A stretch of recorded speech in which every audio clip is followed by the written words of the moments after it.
Hello, hello, hello, everybody. Thank you for showing up for my Friday Live. Appreciate your coming. I've been checking out a little bit of the chat in the room as people are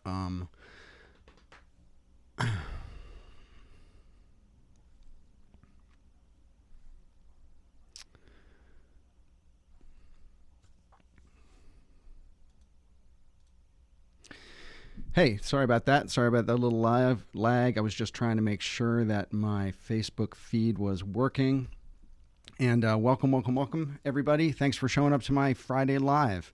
And I've been reading through a little bit of the chat to see who's here. And we have folks from the West Village in New York City. We have people from Indiana. We have someone from Philly, which I went to Tyler School of Art in Philadelphia for my master's in painting. So I am an old Philly guy.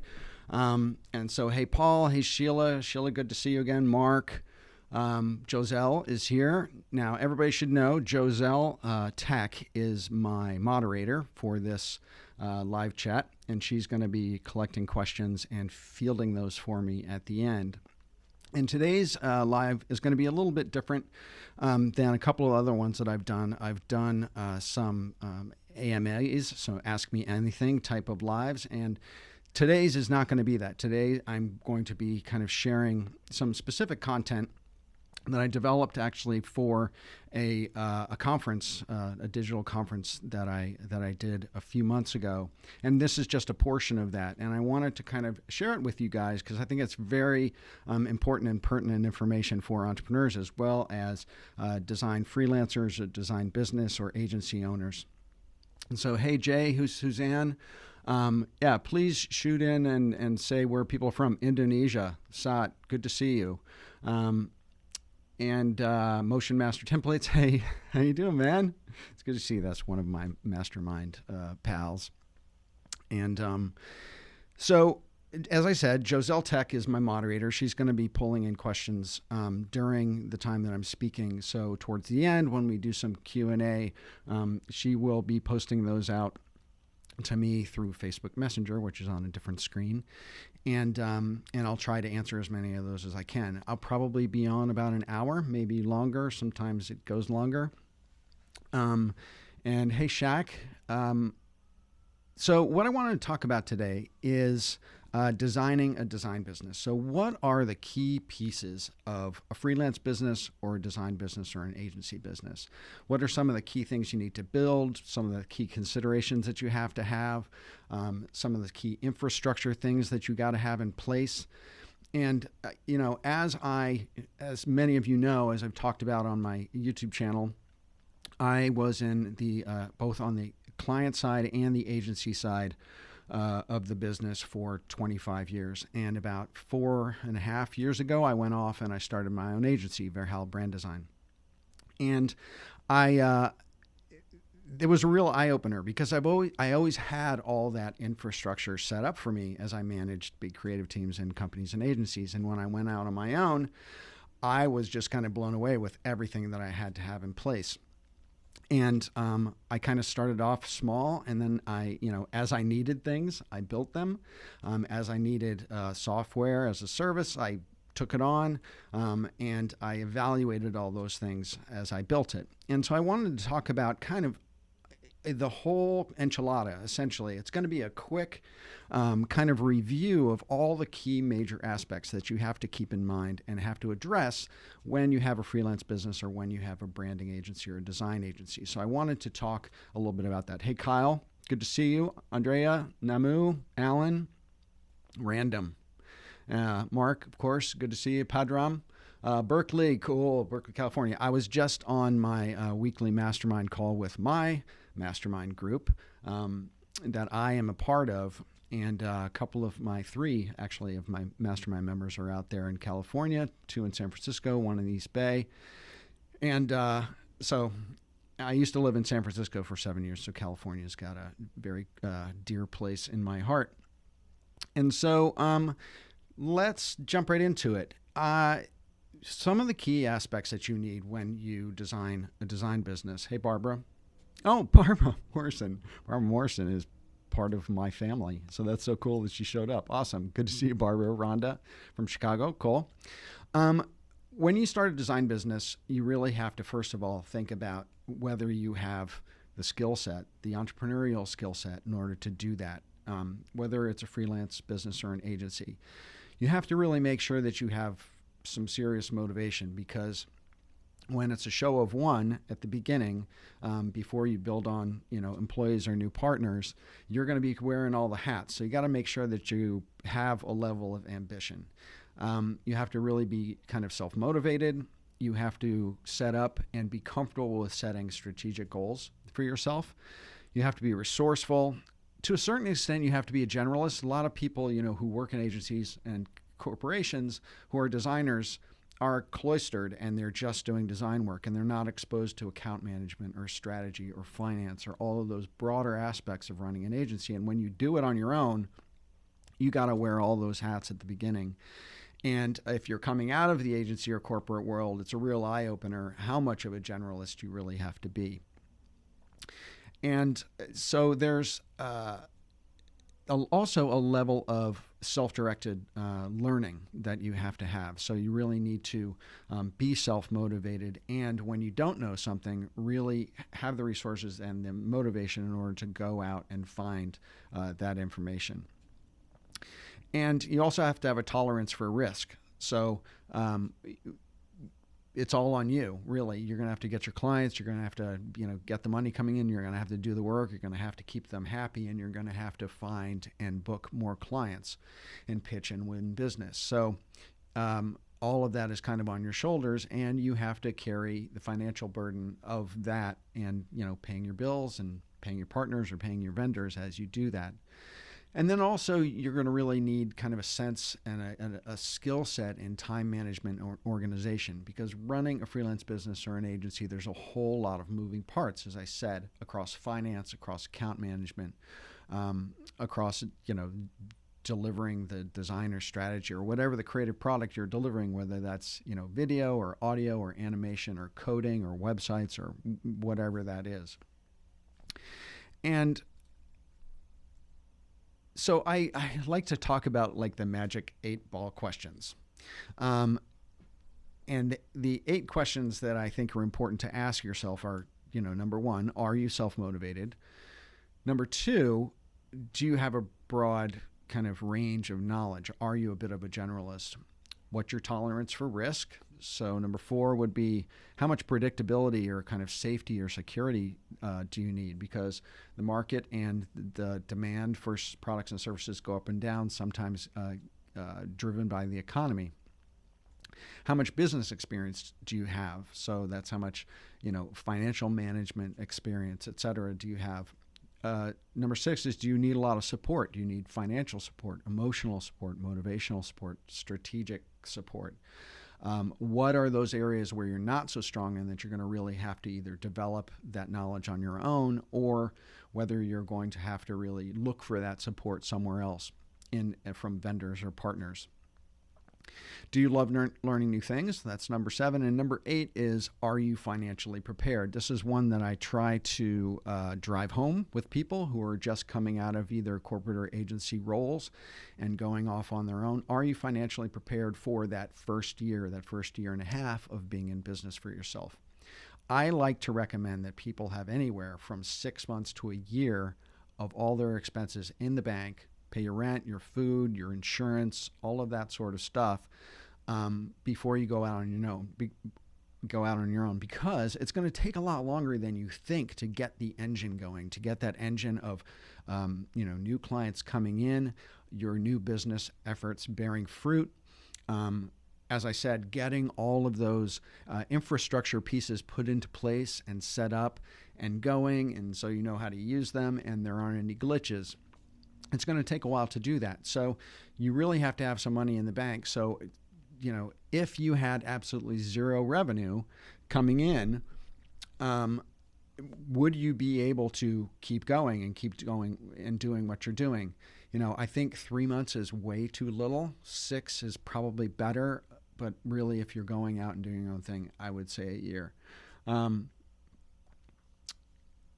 So Joselle is tacking in a couple questions, and I'm going to keep going a little bit, but then I'm going to come back and address some of those. So that's the magic 8-ball questions. The first kind of major bucket I wanted to talk about is setting up the business. And when you set up a business, the first thing you have to do is you have to deal with the legal aspect of it. So you're going to have to register your business. You generally have to register with the state that you're in.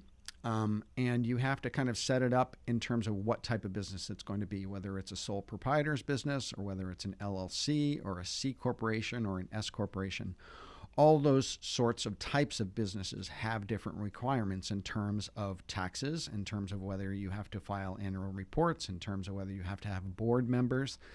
And I can't tell you exactly what kind of business to set up. It's generally, you can do a lot of research online to try to figure out what is best for you, or, pay a lawyer for just a little bit of time to try to give you some good advice in that regard. And then you're going to, Sonia Hest, cool. Best way to find new clients? That's a great question. We will come back to that. Jay, Mark, good to see you guys. Creative and Awkward. I love that. Creative and Awkward from Pakistan. Great name. So you're going to have to name your agency, and you're going to have to put some thought into that. Just like any kind of naming project, you want to think long and hard about your agency. And, I'll give you some personal experience right now, just because, I try to share what I learned in my own little travels. I named my agency Verhaal Brand Design.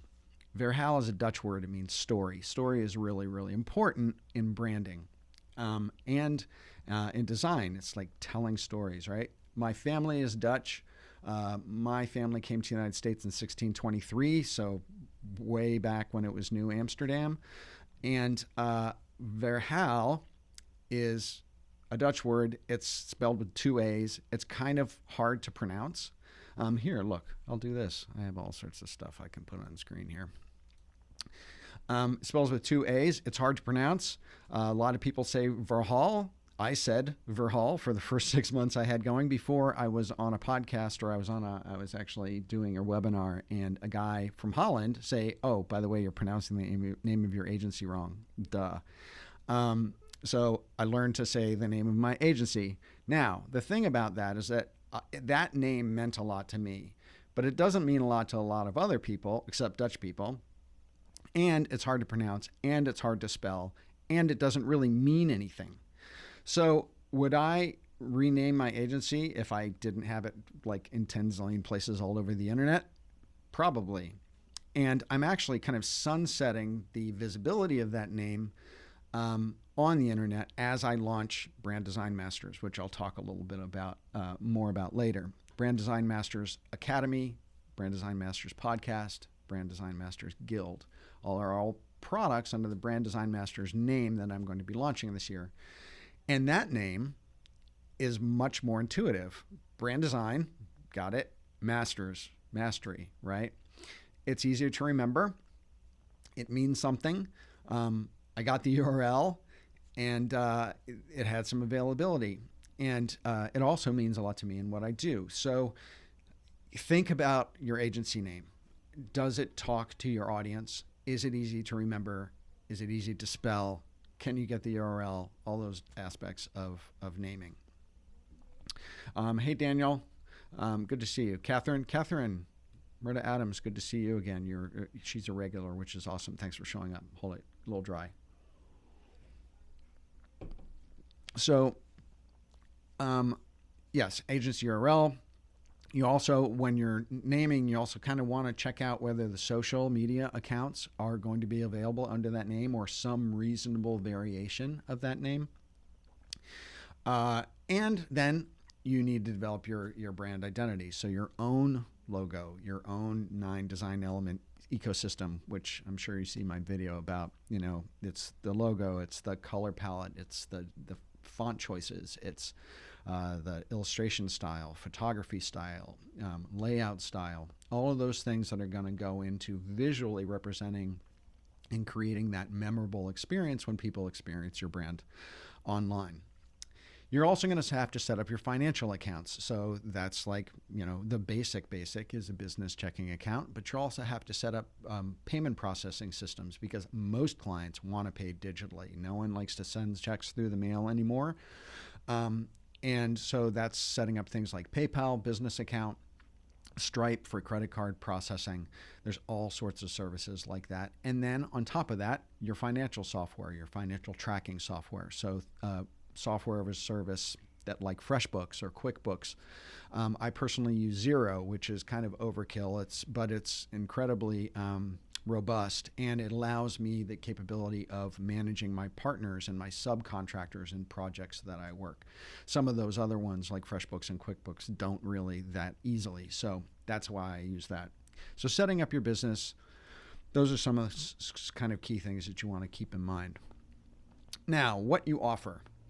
The next thing you have to think about is what it is, what are the products and services that you are going to offer?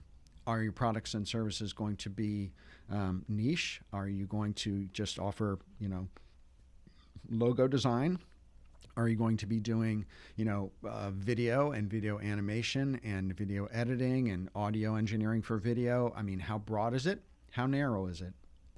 Are you going to be just delivering product and then not servicing it afterwards? Are you going to be trying to get work on retainer? Like say you're going to be doing social media marketing thumbnails for Facebook for companies.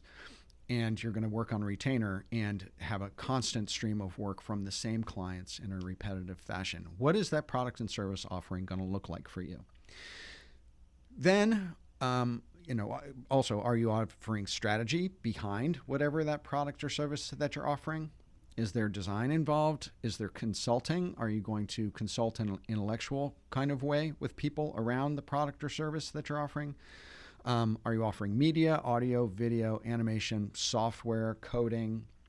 Are you going to offer advertising or marketing services? Are you going to offer marketing support or marketing management? A lot of companies, and this is happening more and more, as companies are outsourcing their marketing or their social media marketing to other companies because they just don't have the time or energy or people or knowledge or gumption or willpower to do it themselves. Hey, you know what it's time for? It's time for second camera view. I love that. And here's Buck. Buck says hello.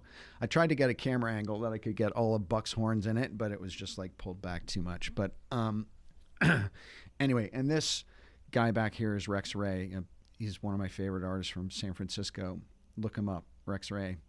He passed away a few years ago from cancer. Very shame, but I have his work all over my office. Very kind of mid-century, which I totally dig. Now, so the little aside there, and then you want to think about your processes and your methodologies. How are you going to do what you do? How are you going to deliver it?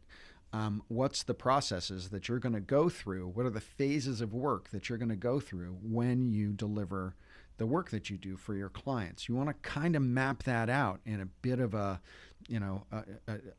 if this then that type of scenario.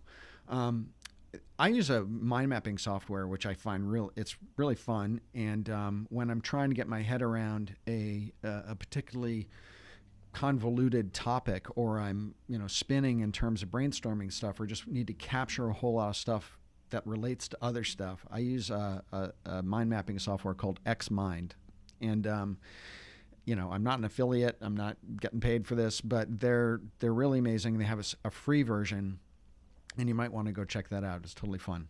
And I think XMind is actually listed on my first downloadable PDF of 100 killer design resources, which originally came out in my Brand Muse newsletter, which is where all my resources get captured and come out. So if you haven't subscribed by my newsletter, you definitely should. This is the URL on the screen, philipvandusen.com/muse. It's called Brand Muse, my newsletter. It comes out every 2 weeks-ish. It's getting a little longer spaced in between because I'm working on a lot of other projects right now. But Brand Muse is the name of my newsletter and my email list. I don't send out a tremendous amount of emails, so you're not going to get like stuff every day from me. So I encourage you to subscribe to that, because that's where all the announcements are going to happen and everything that I'm doing this year, and also all the resources and killer articles and books and stuff that I share. So then you want to think about scale. So is this going to be just you? Are you going to have employees? Are you going, how big are you going to be? You're going to be one person? You're going to be 5 people? You're going to be 10 people? You got to think about scale. Now, scale can change over time depending on the success of your agency. You might want to, or freelance practice, you might want to start small and then scale as you can. You might want to take out bank loans and actually say, I'm going to be a 10-person agency right out of the gate. But you want to think about scale. Scale will also drive what kind of clients you're working with. So if you want to work with mom and pops, don't want a gigantic agency. If you're going to work with small to medium-sized businesses of $10 to $100 million a year, you're going to want a larger staff, because working with those larger companies takes more infrastructure. And then you want to think about pricing. Are you going to offer services and products a la carte? Or are you going to offer them in packages, essentially? You may offer a brand design package, which might be strategy, brand identity, social media channels, and a website, and package that and have a particular price for that. And then also maybe price them as a la carte offerings. So if someone comes to you and says, I just want a website, or I just want brand strategy, you know what you're charging for those things. This is a whole nother webinar or subject or live that we can talk about, but that's pricing. One of the key things you want to keep in mind about pricing is that you price for the size of the client. You may wonder why, when Landor Associates did BP's, the energy company's logo, it cost them $1.2 million, right, to do a logo. And then you can do a logo on Fiverr for a plumber, and it's $200, right, or $50. It's still a logo, different size companies, but the impact of that logo and that brand identity on that business is markedly different. And also the amount of time, energy, strategy, et cetera, that it takes to design a logo for a BP in comparison to a plumber is massive. And so you always want to price your goods and services for the size of the client, because if you're doing work for someone, the work that you do is going to have an impact on their business, hopefully. And if it is a big company, chances are what you're doing is going to have a larger financial impact for them. So the value of that thing you create for them is higher.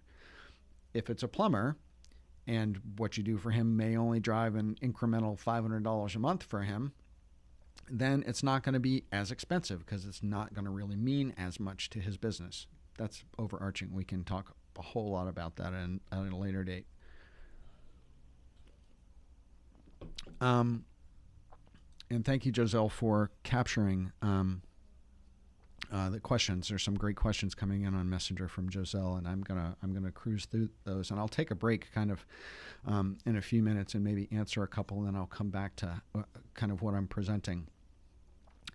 The next thing that you want to think about, well, actually, I'm going to take one break right now, and this is a getting paid for break, but Daniel Scott has a website.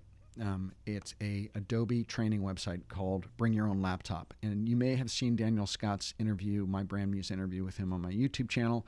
Incredibly fun guy. He speaks at the Adobe Max conference. He's a certified Adobe instructor, and he has an amazing Adobe applications training website called bringyourownlaptop.me. What you see on the screen is my affiliate link, bringyourownlaptop.me/Philip.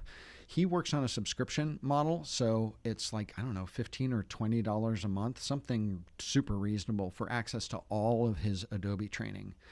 And I've seen some of it, and it's better than Adobe's tutorials on their site, because he works on real types of projects, and it's really inspiring, and he's a killer teacher. So if you want Adobe application training for a very cheap software as a service kind of a fee, go to byol.me/Philip. My affiliate link, I'll get a few pennies from that, but I wouldn't promote him if I didn't think like incredibly highly of him. So now, next topic. who are you offering it to? So you have products, you have services. Who are you going to be offering those things to? You have to decide on your client target. And that is kind of creating and working out a full avatar of who your potential client is going to be. What's the size of the business? Are they in a particular kind of category of business? Are you going to be working with just travel companies or healthcare companies or coffee retail stores? What are you going to specialize in? Try to build out an avatar. You also, as I said, you want to think about the revenue size of the company that you want to work for, because number one, smaller companies, if you sell a high dollar product or service, are not going to be able to afford that service. And if you do offer something more premium or something more advanced, you're going to have to target larger companies. So think about your offering and also your level of capability, your level of experience, the quality of your portfolio, your case studies. What kind of business can you land? As you're building your business, you want to think about the type of company that you want to approach. And then you also want to think about the category of business. So is this a business to consumer business? So like a coffee retail shop might be a business, but serves end consumer. It might be B2B. So it might be, you're working with, plumbers who service, corporate environments. And so that's a B2B kind of business. Or, there are vendors who produce materials that other companies attach to products and then sell. So who are you going to be working with? And in the freelance and agency business, creative business, working with B2B or B2C companies is kind of a different vibe. So think about that. Business development, and actually this kind of talks to a couple of the questions that I've been getting in the chat here is, how are you going to attract new clients? How are you going to find your clients? Are you going to find them, through attraction marketing? So essentially content marketing. Are you putting knowledgeable content out there in the blogosphere, into the digital environment, and hoping that clients see it, recognize your experience, and come to you? Are you going to advertise? Are you going to take out Facebook ads or Google ads? Are you going to rely on referrals? So working your network to get referrals of business to come to you. Are you going to do direct outreach? Cold calling is not dead, right?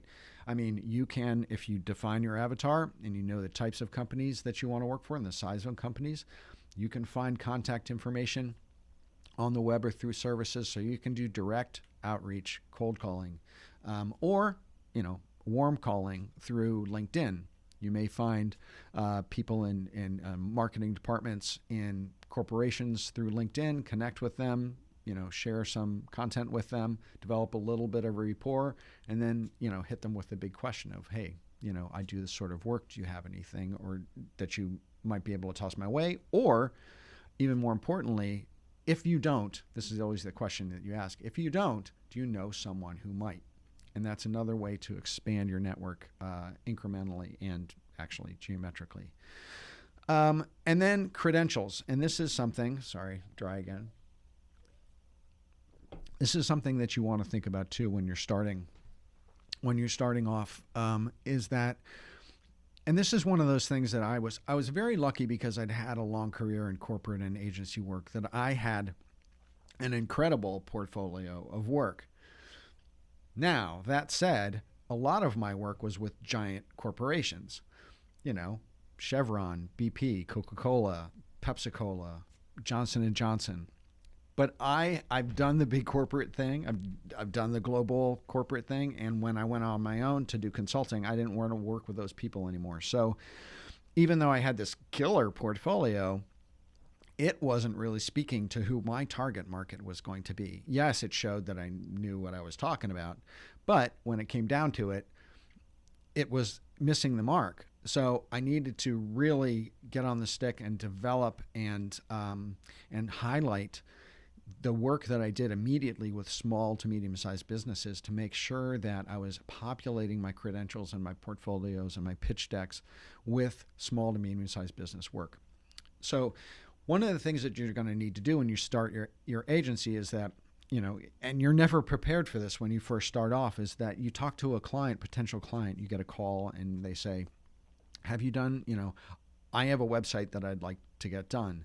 What kind of website work have you done? And you're like, you may have done a lot of website work, but hey, is it in a presentation deck? Is it in a PDF all ready to go with, the name of your agency and some preparatory slides saying what your capability sets are and what you do? And does it look beautiful? Is it all the websites on mock-ups? And, is that thing ready to go and send out?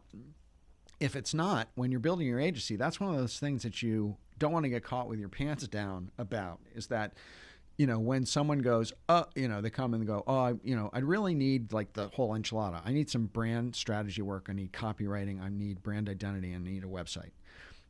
Do you have any case studies like that? And you're like, oh, sure I do. And then you run back and you're like grabbing stuff or looking for case studies that work and will showcase exactly, as much as possible, exactly what that person wants to them. And so as you think about your offering and what you're developing and what you're doing, you want to start developing those case studies, those portfolio pitch decks that you can send out to people as soon as possible. And you want to align that with the products and services that you're going to be offering. And you want to make sure that those things are in, PDF format. If you're working with larger clients, this is just a little kind of nice to know, is that if you're working with larger clients, you might want to keep, even though I love widescreen, landscape, aspect ratio presentation decks, and I think they look gorgeous and sexy for creative, one of the things that you'll find out is that when people print those 8.5 by 11, they come out, long, narrow, small, and there's lots of white on the top and the bottom. Corporate clients, bigger corporate clients, medium to large size corporate clients will always print out on 8.5 by 11. So it might be better to do your deck, your presentation decks on a normal square 8.5 by 11-ish, aspect ratio. Just a, quick thought. All right. Now, why don't I take a little break here, I'm about halfway through, and maybe answer a question or two. And there's a whole lot of them. I'm going to have to scroll down over here to Joselle's notes to me on Messenger. And give me just a moment. Dun, dun, dun, dun, dun, dun, dun. Let me read through a couple of these things. Talk amongst yourselves.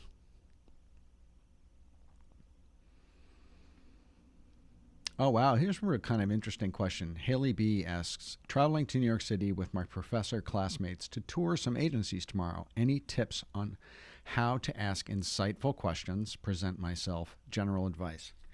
Yeah. Wow. That's a really cool question and great opportunity. Congratulations. Yes. You want to go in there and you want to look like a star. You want to look like a bright, shiny object that agency is going to want to hire. Questions to ask. If you get to tour the agency, you're going to see the creative studio, how many people there, kind of what the setup is like. One of the questions that you can ask is, what's a typical client engagement look like, and how do your designers interact in that process? Do they get involved in strategy? How much client FaceTime or direct interaction do they get, if at all? What is some other questions is like basic questions like, does your agency work in a particular industry? Lots of agencies, they may have like tons of healthcare clients or tons of packaging clients or tons of, spirits clients. Agencies have a tendency to specialize in categories. And so you might want to ask, are there any particular business categories that your agency specializes in? Is there any kind of deliverable that your agency specializes in, whether that's packaging or whether that's, social media or whether that's animation or, advertising? Anything that's going to help you make a decision about whether you want to work for them or not will help. You might want to see if you can talk to any of the designers personally offline, like take them out to lunch or something like that and ask them some questions and get some insight from the people themselves. The other thing you might want to do is, get a business card or two from a couple people who work there, and then contact them outside on LinkedIn and see if you can get them on a phone call and just pick their brain about what it's like to work for X agency. That can be, if you get them out of the environment, you're going to get more truth and more of an inside picture into that. I hope that helped just a little bit. What do you think about my graphic studio name, Millimetrics, Milimetricks, and how do you see it for the future? I don't know, and this is pursuant. Were you here, Margaret? Were you here when I started talking about naming at the very beginning? You might not have been, but think about the name as being something that's easy to understand, motivational, creative, easy to spell, easy to pronounce. You can, the more creative you get, the more unique you get. Yes, it's memorable, and being memorable is important. But if people are constantly misspelling it for the URL, or when they're searching for it online, they're never going to come up with you in their search results because they can't remember exactly how many different weird spellings you had in the name of your agency, you might want to rethink it.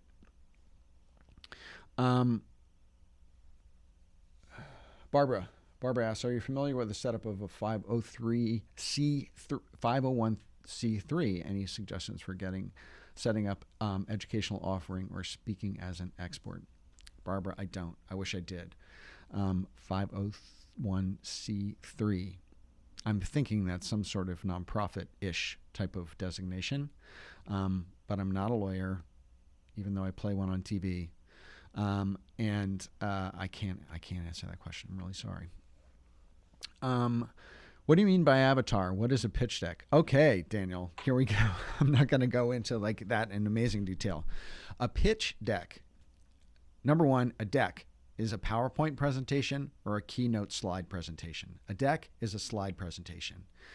Slide presentations are what agencies and corporations and the business world, run on. Okay? If you're imparting information to anybody in the business world, it's done through a deck. It's a shorthand for presentation, PowerPoint, keynote. 90% of the world is on PowerPoint. The creative world is on keynote. Lots of times I design in keynote. Sometimes I have to deliver my slideshows in PowerPoint, and you can save out from keynote to PowerPoint, and it freaking butchers the design of it, and it's sad, but then you have to go in and fix it in PowerPoint. It's a pain in the ass. Anyway, that's what decks are. What do I mean by avatar? An avatar is a personification or a personal profile of your customer target or anybody. It might be a user you want to get. It might be anything. An avatar is when you're trying to establish a target of who you want to talk to, it can be helpful to try to create an actual person in your head or on paper of who you're going after. Her name is Jill. She's 35 to 45 years old. She has 2.3 kids. She lives in the Midwest. She's a soccer mom. She buys lots of, health and beauty aids. And then she also buys a whole lot of, pet care products. And she likes Ellen and follows Oprah and, on down the line, getting very specific around her personality and what drives and motivates her. You can create personal avatars. You can create corporate avatars. And what those things do are, when you are designing your products and services and thinking about your marketing messaging and the copy that you use to sell in what you're doing, you want to think about how you're selling in through what that person wants to hear. And this is one of the things that a lot of companies, and I talk about this all the time on my videos, which is that you have to speak in the language of the customer. You want to understand and know what their pain points are and what bothers them and what they need to have fixed, because that's what you want to talk to. You want to state what their problem is so they can identify with it. You want to say what the solution is, You want to tell them that you know how to deliver that solution, and then you want to tell them why you're better and why you're different. But unless you understand who your customer avatar is, what the problem is that they want solved, you cannot design how you're going to either what the product or services is that you're going to offer them, or how you're going to describe it to them. So you want to make sure that you understand your avatar for that purpose. Okay. Let me scroll back up. Peter Lewis. Peter, thanks for coming, man. I hope you're still here. Peter is a regular on my YouTube channel comment section, and I really appreciate your viewership, man. You're awesome. Other than a killer website, how important are other online venues, Facebook, Twitter, Instagram? Managing them can take a lot of time. Yeah, damn straight, it can. The bane of all our existence, all the channels that are out there. And there are a lot of channels. There are 4 major channels. There's Facebook, Twitter, Instagram, and LinkedIn. When it comes to branding, those are the ones I would focus on. Now, do you have to do all those? No, you don't. And especially when you're starting off, I recommend that people take one platform, maybe 2, show up consistently and well on that platform. And then once you get that under your belt and it's comfortable, expand. Don't try to be everywhere from the very beginning and show up sporadically and badly. It's going to be worse for you than showing up in one place.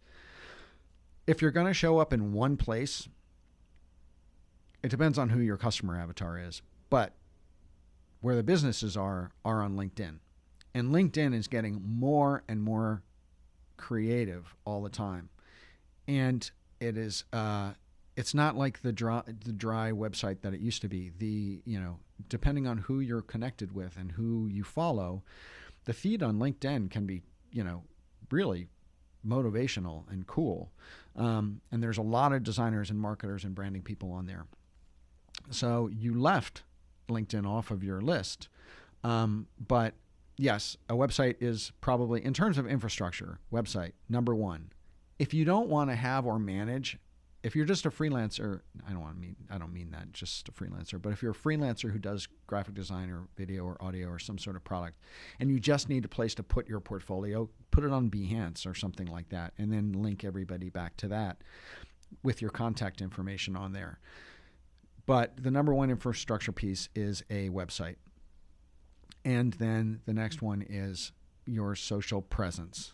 And as far as I'm concerned, that's developing content or at least showcasing your work, the case studies you do, the designs you finished, infographics, curated articles of other people that you find inspiring. The goal is to get in the feed, show up regularly, consistently with really good content. So people start to recognize your name, recognize your brand, recognize your expertise and your aesthetic and your interest, what you're interested in, and how well you are at curating great content for people. So yes, social is incredibly important. I built my business on content marketing. I built my business on the back of YouTube. Now I'm expanding into podcasting. I'm expanding into, running masterminds, doing video courses. But I started with YouTube and Twitter. Within the first 2 years, I discovered that Twitter, for me anyway, and for a lot of marketers I find, is a bit of a echo chamber. There's a lot of marketers talking to a lot of marketers and branding people, and they like each other's stuff and they share each other's stuff. But the clients aren't talking in that group, right? It's like a conference for graphic designers and marketing people. None of the clients are there. There's a lot of activity and there's a lot of sharing, there's a lot of talking, there's a lot of liking, and there's a lot of forwarding, but there isn't a lot of clients like coming to you through Twitter. If there are people out there who are watching right now who they are coming to you through Twitter, God bless you. But for me, it did not work. I promoted my videos 7 times a week on Twitter for the first 6 months. I got a lot of likes, a lot of shares, a lot of attention, all that sort of stuff. But when I looked at my analytics, people were not clicking on the Twitter link to go to YouTube to watch the video. So it was pointless. So, and that's another thing, metrics and analytics, Google Analytics, social analytics. Stay on top of them. When you're doing stuff, do it consistently, but check your analytics, because you don't want to be doing it for too long if it's not getting you any traction. I knew that within 6 months of having my YouTube channel up that I was getting significant traction, because when my agency was starting up at the beginning, 85% of my new business was coming directly from YouTube. When I would ask people who called me up or emailed me through my website where they saw me, they were saying YouTube. So I was like, I knew my content on YouTube was having a great effect. And it still does. Okay. Abrar Ahmed says, really, really in love with you. Thank you. You're the best mentor I've ever had. I don't even have words to say thanks. Man, that is so awesome. Thank you so much. I really appreciate it. That, when I send out my newsletter or when I do a video and someone takes the trouble to go to my website and email me directly or respond to my newsletter, because it comes to me, and says, wow, I really liked this. This was a great resource. I really dug that article. It means everything, because it's like, it's so easy to like spend a lot of time and energy throwing content out into the blogosphere and then, to hear crickets. And when you get a really nice comment or feedback or testimonial from someone about what it meant to them, it makes my day. It still does. That was a great comment. Thank you so much. Where can I get your video courses? Jay, they are coming. They are in development. Okay. We're going to take a break for a sec. Here we go. I am going to be launching something called the Brand Design Masters Academy. It is going to be a store of video courses and other content. Currently, right now, the only thing on my store, because it's in development, is my coaching package, where I offer 2 45-minute coaching sessions with me directly, video conference, email follow-up. That's on there. It's just getting built out. So I'm in the process of writing and developing my first video course. I am also in the process, and that's, as I said, going to be called the Design Masters Academy, where my courses are going to be housed. And then I'm also going to be developing, and this is going to be sooner than that, the first thing that's going to be coming out is my Brand Design Masters Guild. This product will also be on that website. You'll be able to sign up and apply for this mastermind through that. I'm going to start off with a paid mastermind group where you will apply and be put into a group of anywhere from 8 to 10 other well-vetted people. And we're going to have weekly masterminds or bi-weekly masterminds. I'm still working out the particulars, the pricing, the size of the group, what the format's going to be. But that is coming. And that's one of the things in my email when I announced this live that I was referring to. I was referring to the fact that the Brand Design Masters Guild is going to be coming very soon, probably in the next 3 weeks, hopefully before first week in February. And then the podcast very much on the heels of that. And then shortly after that, some video courses. So if you subscribe to my newsletter, please do, philipvandusen.com/muse. You will get the announcement of when my video courses go live. Okay, so thank you very much. That was a great question. And that's just a hint of kind of what's in development. Another question, and then I'm going to go back to my content a little bit. As a junior designer, is it better to present portfolio focus on one part of design, like mobile mockups, or try to create a portfolio with all kinds of works, website portfolio? Well, when you say website portfolio and mobile mockups, that to me isn't that broad. Let me give you just I used to be on a couple different portfolio review boards. I was on the AIGA, the American Institute of Graphic Arts Portfolio Review Board, and reviewed graduating portfolios from most of the major art schools in San Francisco. I was also on the graduate portfolio review board of the San Francisco College of Art for a period of time. And I've looked at, through my career, thousands and thousands of portfolios. a lot of, and a ton from junior designers. Here's the one thing to keep in mind as a junior designer.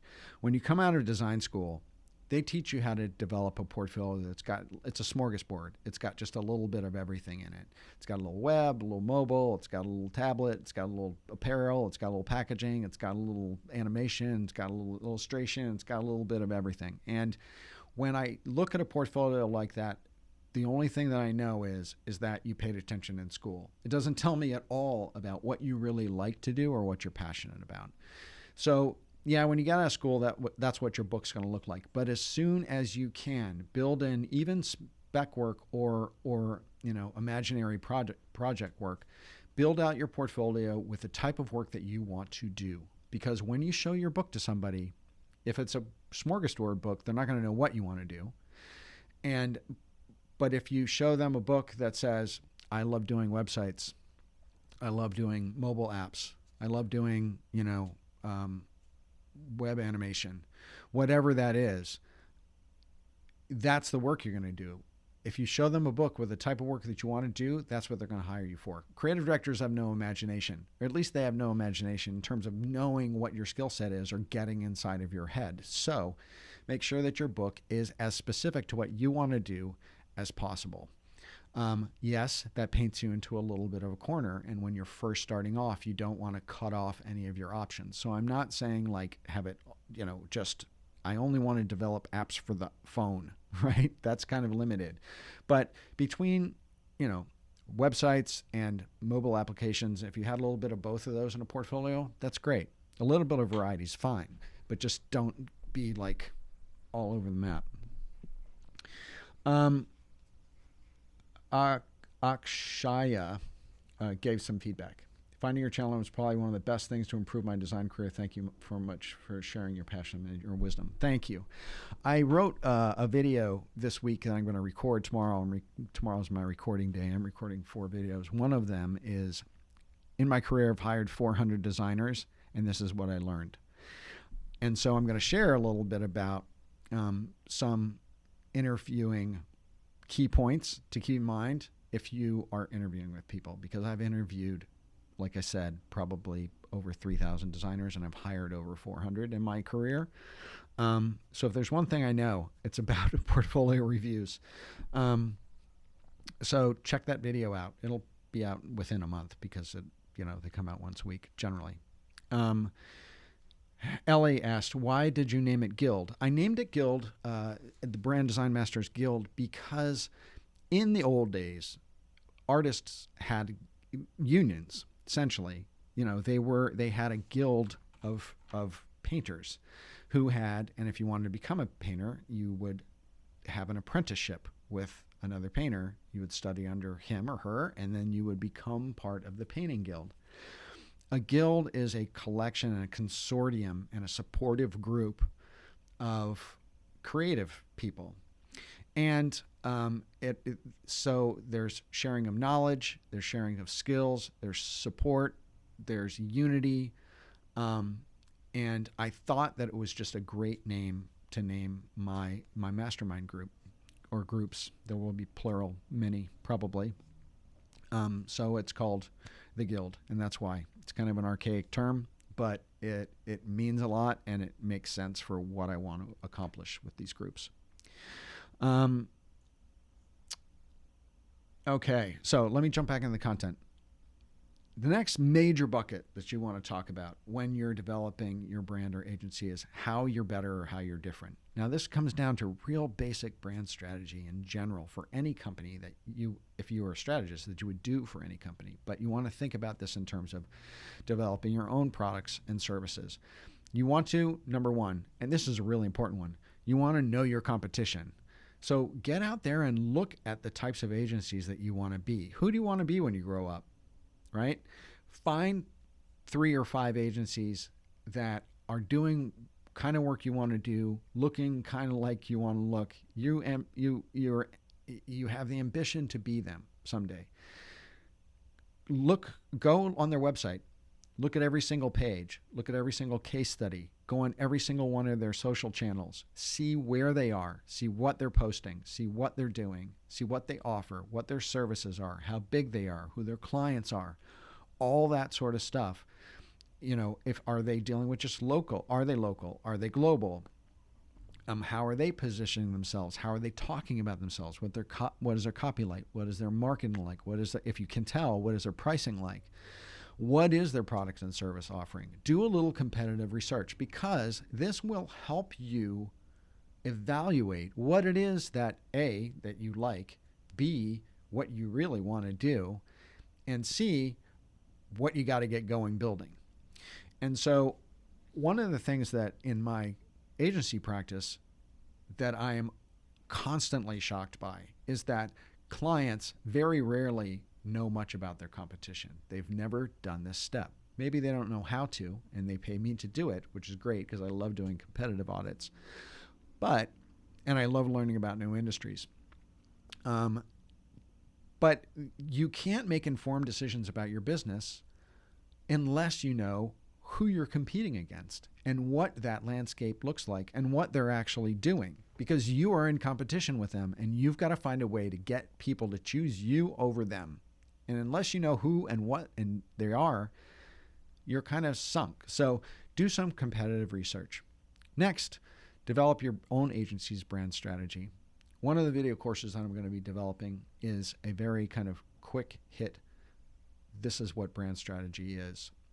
Some basic tools, some basic approaches. It's going to be a mini course. And then I'm going to do more of a master course in that in terms of strategic design. So that's linking brand strategy and design together.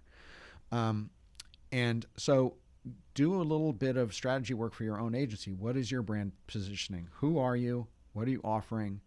Who are you offering it to? How are you better? How are you different? Answer those questions. And then if there's only one other thing that I would have you do, it's develop an elevator pitch. When you go to a conference, when you go to an office and you run into someone in the elevator, you need something that you can say within 2 to 3 sentences. Really, like less than 50 words. Okay, maybe more than that. But like 2 sentences. I offer branding and design website and mobile app services to small to medium-sized businesses in the Northeast New York metropolitan area, right? I offer X to X at this location, and this is why I'm amazing.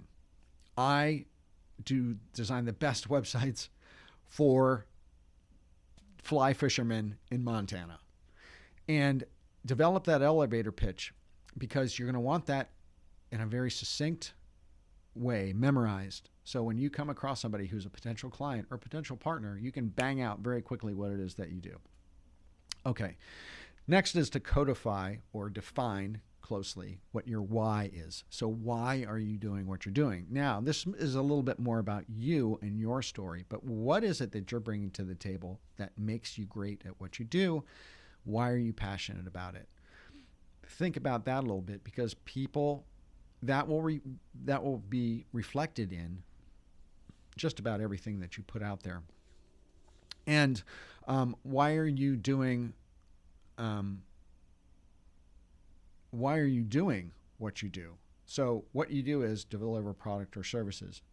Why are you doing that for people? What is it? What's the motivation there for you? Is it to make their businesses better? Is it to make the world a better place? Give some thought as to the motivations behind that. And then how that relates to the problem that you're solving for your clients. What is the problem that you're solving for your clients? Okay, sorry, getting dry here.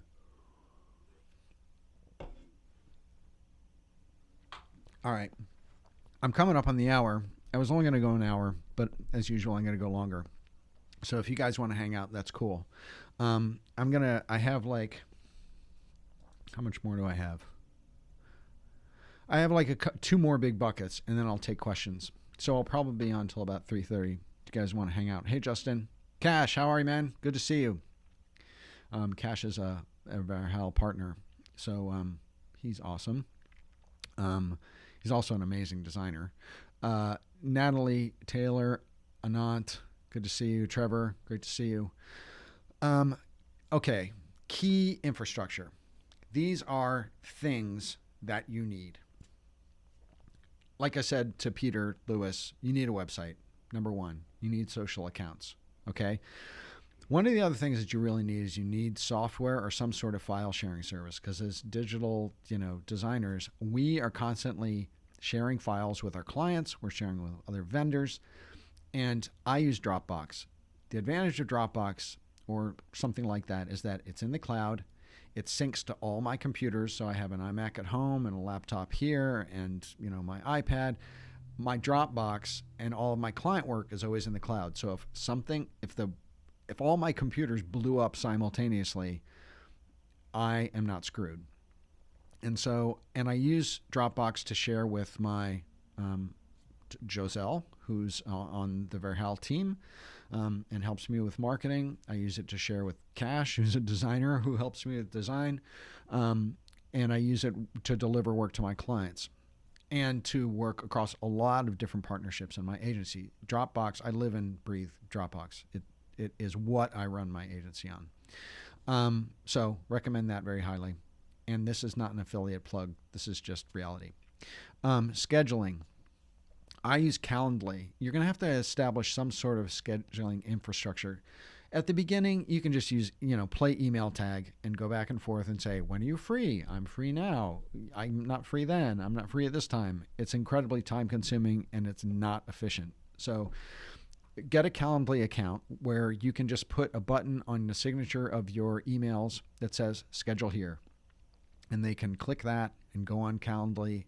They will see your available time.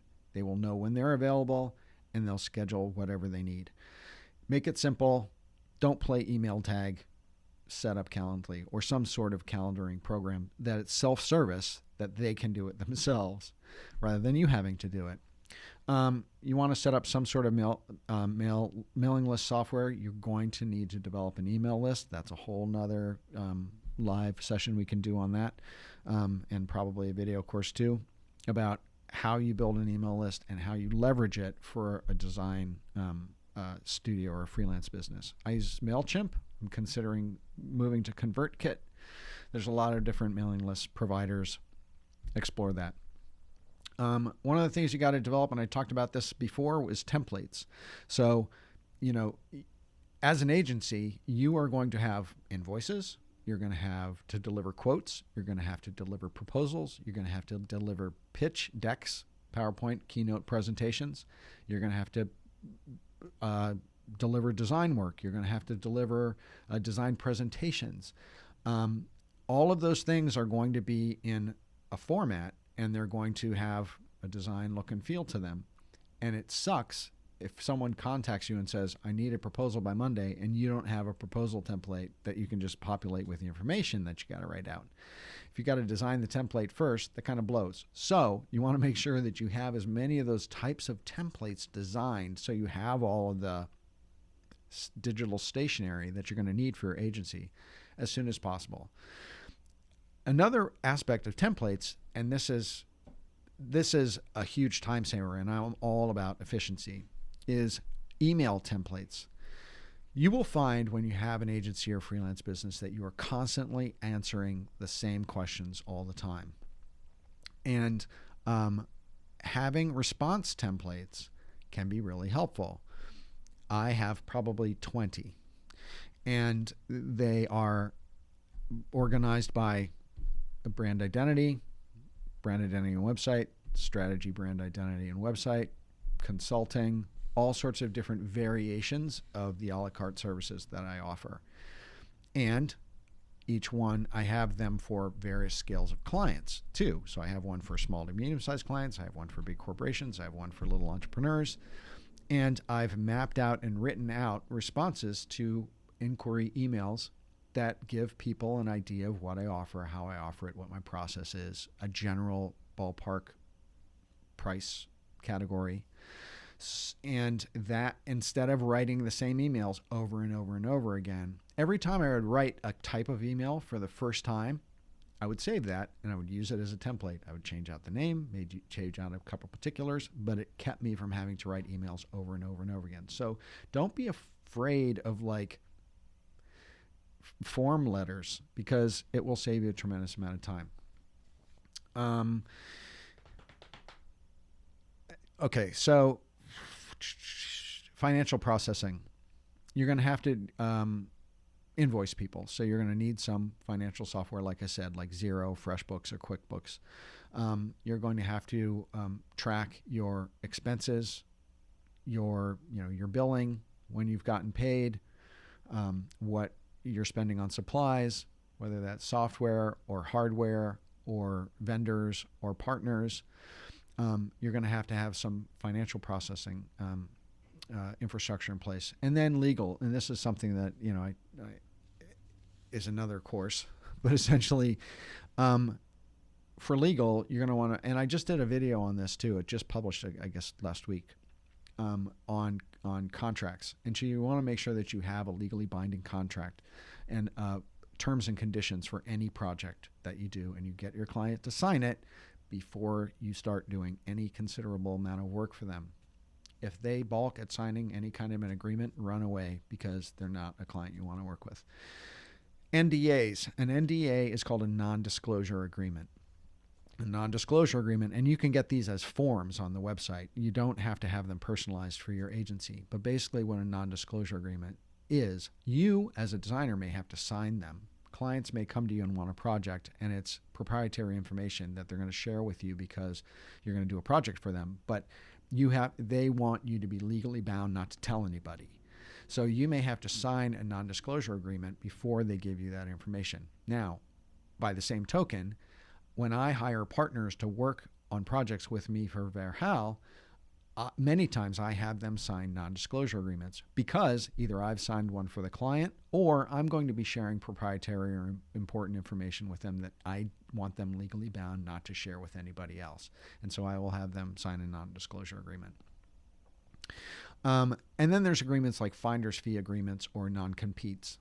A finder's fee agreement, just in short, is if, say, I'll take an example. I have a client who really needs like someone who does PR on retainer. I don't do PR. I know some people who do PR, but I don't do PR inside my agency, so I'm not going to take that on and have partners do it. I'm just going to direct them to somebody else. I don't have super close relationships with these PR people, so I have finder's fee agreements with them, meaning if I send them business, I get a percentage of that business. So if I send them a client that gets on retainer for them for a year or 2 years and they're making $500 a month from them, I have an agreement with them that I get 10% of that. And so that's a way you can make money from just directing business somewhere else. There's also non-compete agreements, and those are things like if I hire a partner to work with me for Verhal for another client, I may have them sign a non-compete agreement, which prevents them from approaching my client directly and soliciting business from them and going around me, essentially not working through my agency to work with that client. So that's another thing we could talk about in more detail. All right, so last bucket. And then we're going to take questions. Julian, trends for 2020? Question mark? Yes, that is in work. And I'm excited about it. Okay, last big bucket. How are you going to show up? If you've ever watched anything I've done, you've heard me talk about the 3 R's: being recognized, remembered, and revered. That is your goal. You want to be recognized. You want to show up consistently, just like you tell your clients to show up consistently, visually, verbally, same places, same message.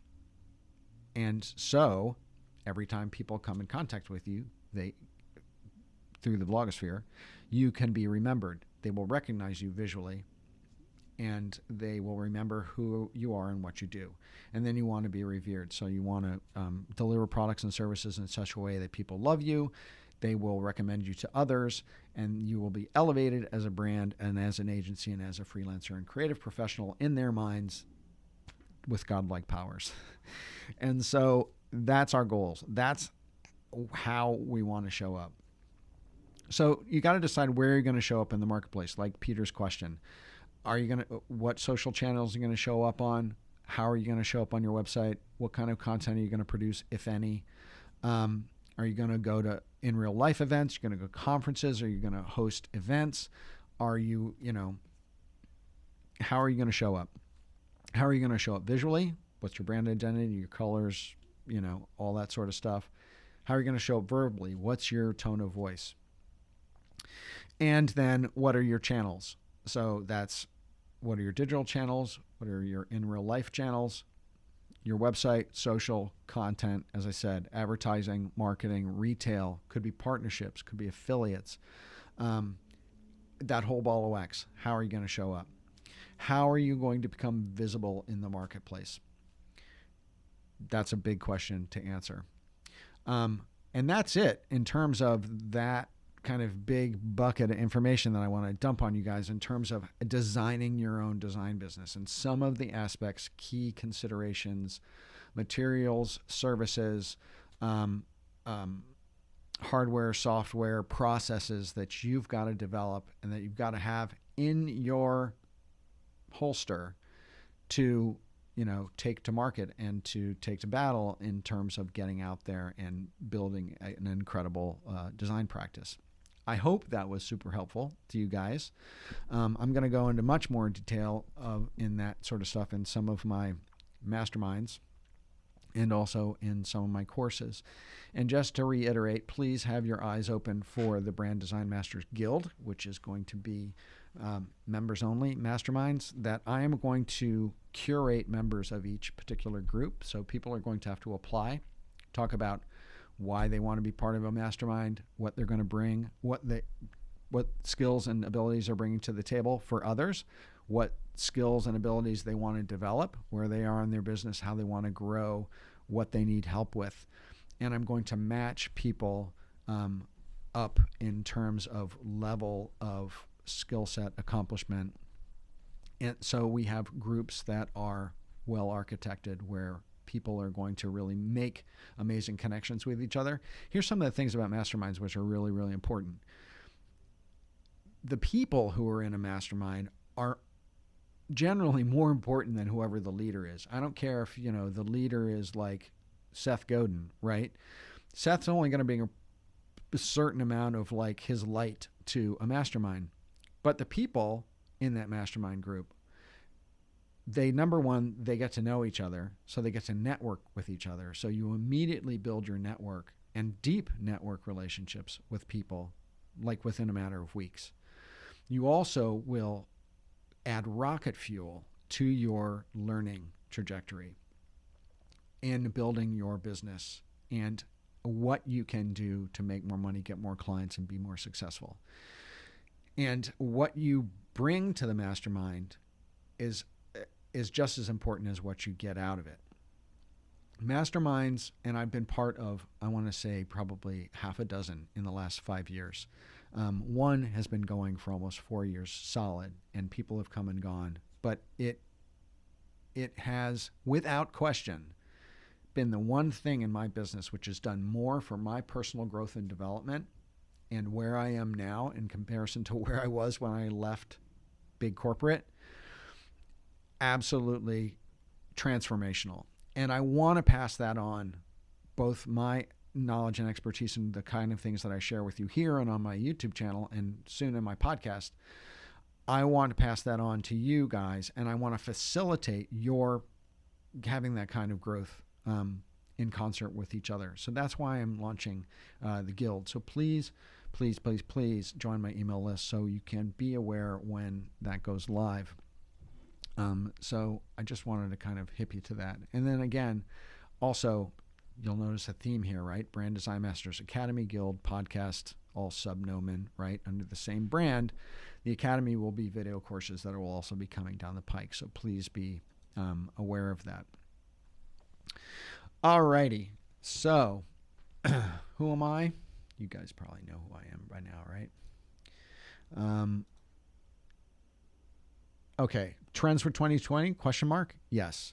I know you guys have probably seen some of my trends videos. They're probably the most They are undoubtedly the most popular videos that I do. I generally release them in January, early February.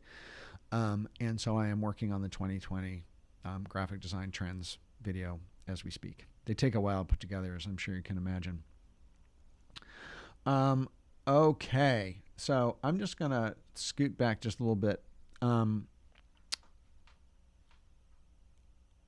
Kedron says, I love the idea of the Mastermind Guild. You should join, man, because it's going to be amazing. It is going to be amazing. The people who are in the first one, they're going to be the brand ambassadors. I guarantee you, because it's going to be killer. And the first one that I architect and put together, I'm sure that the group is going to be heavy hitters. Okay. Hey, Kyle. Hey, Shaq. Is there a limit in Guild? Is it only for USA? No, it's not. It's totally international. And I have international members in my mastermind group, and I've been in mastermind groups where we have members in the Philippines, Australia, the UK, Ireland, Canada. So the only thing about it, that is obviously time zones, because time zones are tough for people. It's generally easier if, it's East Coast, West Coast, or East Coast, West Coast, and the UK. When you get into going the other way to Australia and the Philippines and you're 12 hours off of each other, it gets really kind of difficult. But I am open to making whatever happen needs to happen. But it is international, absolutely. And I think that that's a real strength to masterminds, is you get that international kind of interaction.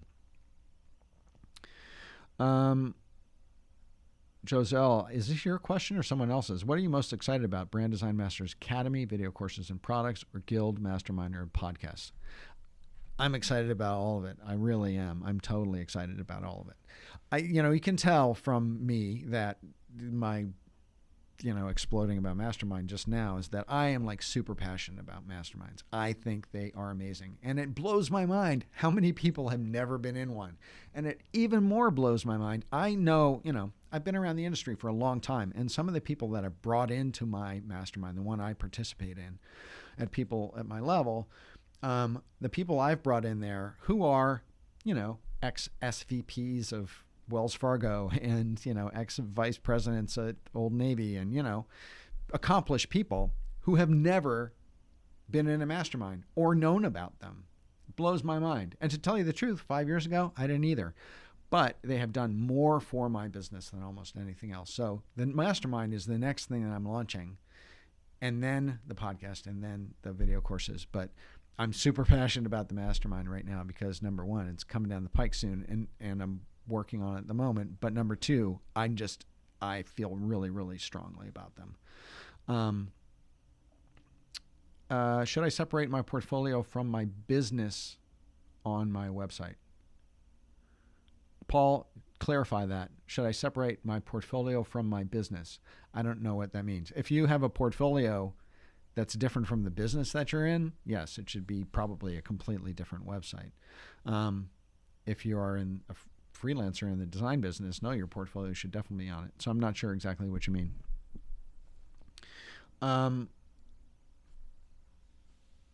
Yeah, so Joselle, get some clarity on that, and then shoot me that information.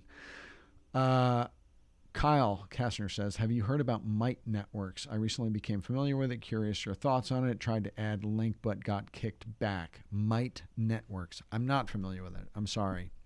I don't know them, but I will look them up. All right. I'm just going to do one more quick promo, and I know I'm not going to go into it very long, but if you need Adobe training, Daniel Scott at Bring Your Own Laptop, BYOL.me/Philip, my affiliate link, has the most amazing Adobe training courses across Photoshop, Illustrator, InDesign. He's super charismatic and really knowledgeable. And here's the thing, having to do with my graphic design trends videos, number one, I featured him in my video last year as a partner because what we do goes really well together. I don't do graphic design tutorials. He does. So it's a perfect marriage.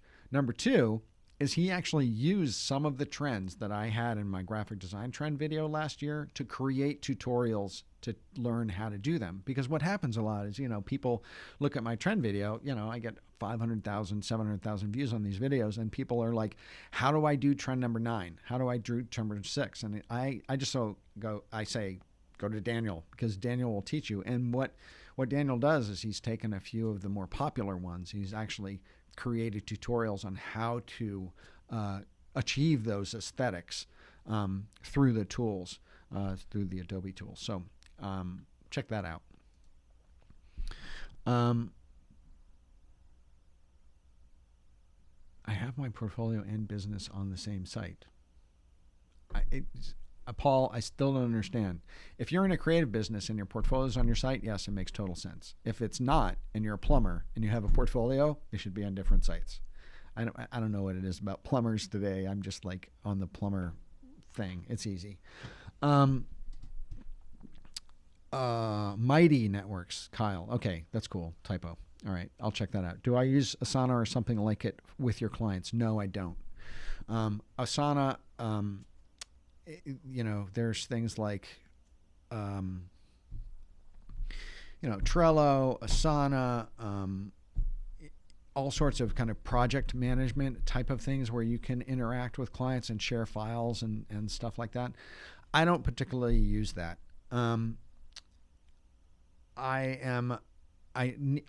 There are enough tools and moving parts of my agency that I have a tendency to try to keep it simple. The more tools that I use, and here's it more than anything else.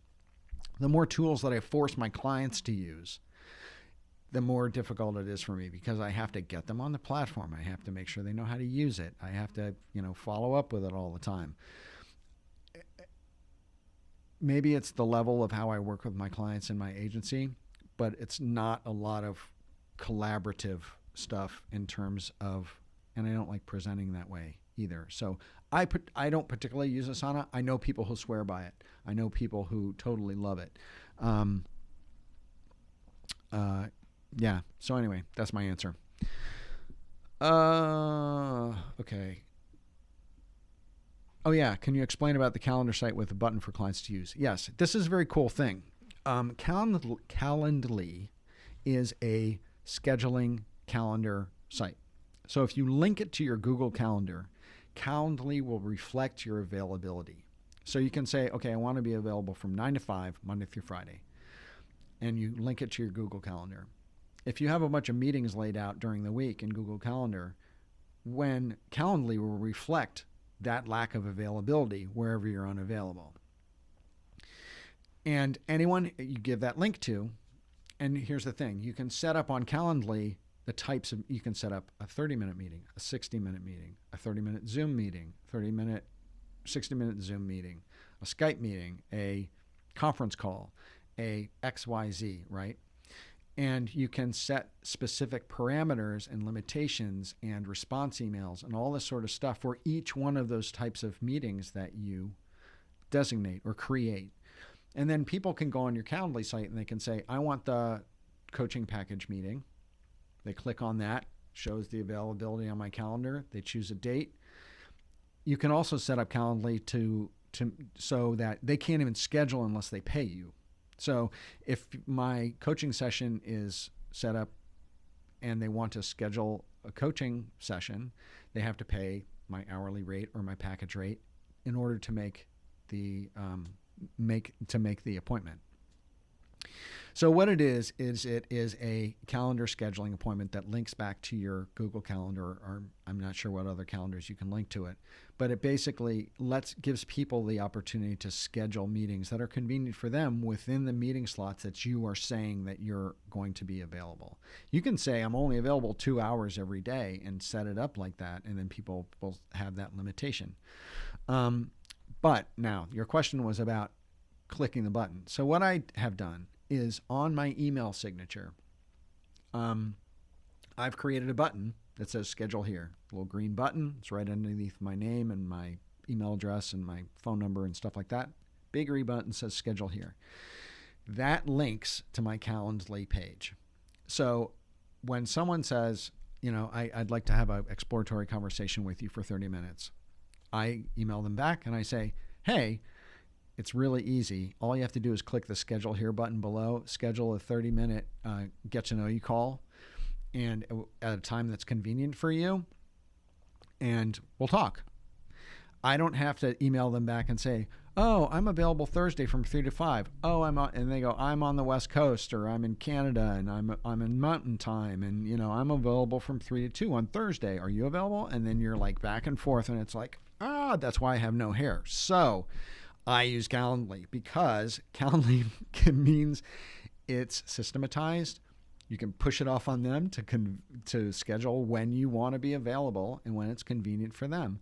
And you don't have to become a scheduling admin, which is a nightmare, especially when you have a lot of clients, and even more importantly, when you have multiple clients on a particular project. So I hope that helps. Calendly is freaking awesome. Oh, Peter actually brought something up too. He mentioned a tool called Toggl. And it's funny, TOGGL.com. Toggl is an amazing tool. For freelancers and designers, it's an incredible tool because it's a time tracking tool. And we were just talking about this 3 hours ago when I had my group mastermind. We were talking about Toggl. I use Toggl. It is, you can set up clients. So you just, create clients in it, and you can create projects under those clients.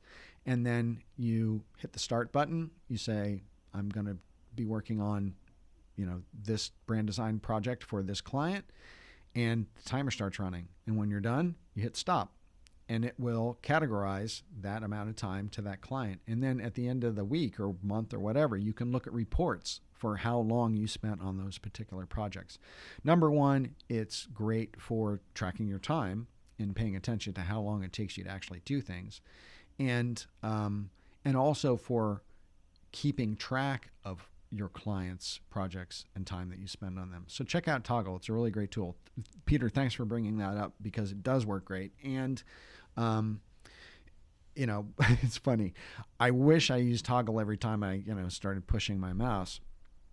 We should all be tracking our time because that is very informative in terms of how much you should be charging for what you do and how you're actually spending your time. But just like when I was in the agency world, in big agency world, it's impossible to get designers to submit their timesheets. It's like the nightmare of every creative director and a VP of design in the world. Please submit your timesheets because that's how you have to bill clients. So anyway, there's that. Daniel, you're very welcome. Daniel, did you say, I was reading before we started off, did you say that you're in New York? You're in the West Village? Because I'm out here in across the river in Jersey. New York metro area, old Brooklyn boy, but now out in the burbs, close train ride to the city. But special place in my heart for New York City. And I go there frequently. Peter says, yeah, Toggl is great for billing. Yeah, so if you bill by time, it's incredible because it really tracks your time. And then you can say, one of the things when I was doing some consulting hourly for a big client who just wanted to do it hourly. That's fine. And so they allotted me 20 hours a week that I should put towards their work. So whenever I was working on their stuff, I hit Toggl. And then at the end of the week, it gave me a little report for the hours that I worked for that client and on what projects that I set up. And so at the end of the week, I just copied, paste, took a screen capture, can't remember what I did, and emailed it to them and say, these are my hours for the week. Sometimes it was 20, sometimes it was 25, and they knew they'd have to pay me more, or I was a little under, I was going to make it up next week. Anyway, when you're working hourly, Toggl is amazing. The other great thing about Toggl is when you're starting off your company and you're building your agency and you don't know exactly how long it takes you to do things, like how long does it take me to design a website? How long does it take me to design a brand identity, really, from start to finish? From the first discovery meeting all the way through to the last review with a client and the putting out the final artwork files to them. If you track every single piece of that, hourly, and then you come to the end and go, wow, I thought that brand identity project took me 40 hours and actually takes me 65, whatever. Then you can look at like, oh, what am I actually making per hour? Am I making what my billable rate should be? Should I charge more for brand identity at this point? It's a good evaluation tool too, internal evaluation tool. Peter says you have to remember to turn your toggle off, otherwise you end up billing your clients $13,000. Yeah, that's true. But actually, toggle actually has like this little wake up thing now that says if you haven't touched it in a while, it says, we turned it off because you stopped moving your mouse like 3 hours ago. Okay, so we're at 3:30. This has been amazing, you guys. If anyone has like a last ditch question that they want to like throw out there really quickly, I'll answer something, but I'm going to blow. It's Friday. I know that you guys probably want to get your weekend started too. But this has been awesome. Please tell me in the comments, because I'll read through these afterwards, and also in the comments of the live video underneath, if it's not actually in the chat, what you thought of this, whether you thought this presentation of kind of a concise amount of content information was helpful to you. Just as an FYI, this is kind of a lead up to webinars that I'm going to be doing. So I'm going to start doing Zoom webinars where it's not going to be on YouTube Live. It's not like anyone can dial in. You have to register for the webinar and show up to the webinar on Zoom. That will be a precursor to the Brand Design Masters Guild, which those mastermind meetings will also take place on Zoom. So webinars will be more focused, direct content like this, presentations that are going to help you do stuff, and leading into the Mastermind Guild. So please give me your feedback on the format of this, what you thought of the content. I'd love to hear it. If you wanted to shoot me an email, that's fine too. It's philipvandusen@verhaal.co, VERHAAL. You can also just do it through the contact form on my website, LinkedIn, whatever. So, okay, I'm going to look. Any last questions? Cash asked about time tracking software. Yes, we just talked about Toggle. So Cash, yes, Toggle. Are you open to stock and director seats as compensation? I want you on my team. Justin. Generally, no, but we can talk. I have had many opportunities to take stock as compensation. 99.9% of startups who offer stock never go public, and it never comes to anything. And really what it comes down to is essentially you're doing pro bono work. And I'm not against pro bono work. And in fact, I'm going to be doing a video, recording one tomorrow, which will come out in the next month, about pro bono work, what it is, why to do it, when not to do it, etc. So, but Justin, if you want to talk about it, we can talk about it. So shoot me an email, give me as much detail as you can in the email, and we can talk about it. Okay. Okay. So it's slowing down. But anyway, this has been awesome. Oh, someone gave me a thumbs down. That sucks. It's like, I think that's my only thumbs down in like 5 lives that I've done. Yeah. Well, whatever. Can't please everyone. There's absolutely no way you can please everyone. So thank you guys. I really appreciate you taking time out of your day to talk to me. Colette, thanks for showing up. If you missed any of this, you can always go back and look at the video later. Dave, Sheila, Joselle, Tech for moderating. You are a doll, baby. Thank you so much. I really appreciate it. Justin, great question. Sonia, good to see you again. I'll have to take that question the next time. So I really appreciate all your questions and all your attention, and I hope you enjoyed this, and I will see you on the flip side. I hope to see you in the Brand Design Masters Guild or Academy, and certainly keep your ears open for the Brand Design Masters podcast, because that is rapidly coming down the tracks. And with that, thank you so much for watching, listening, and interacting. I really appreciate it. And have a great weekend. Oh, the other thing is I'm going to be starting to do this every week. So it's either going to be this or a webinar, but it's going to happen much more regularly than it has been historically. So every other week, at least in the beginning, but then it's going to increase in cadence. So keep your eyes open. Subscribe to my email list. Love you guys. Have a great weekend. Talk to you later.